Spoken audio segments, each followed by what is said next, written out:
Hey guys, welcome back to my channel.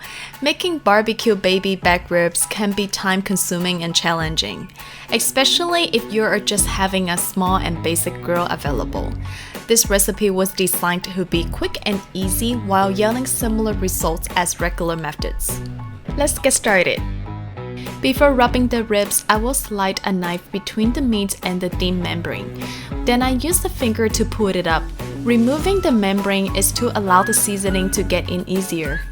To make the barbecue rub, we will be using 1 tablespoon paprika powder, 1 tablespoon garlic powder, 1 tablespoon onion powder, 1 teaspoon black pepper, 1 tablespoon salt. Mix the spices together and apply it to the ribs on both sides.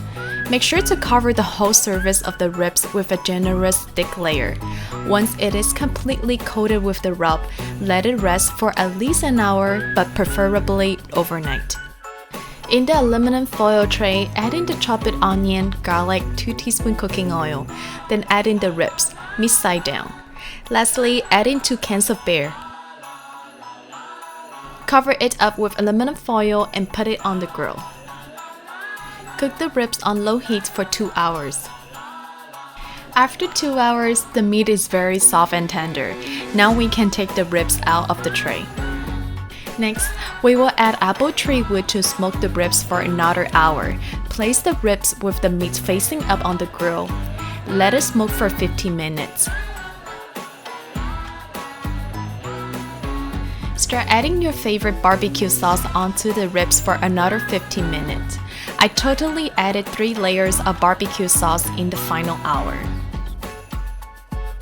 Here's the result. The bottom is crispy while the meat on top is very soft and juicy. The meat is in fact so soft that you can easily remove the bones with just your hands.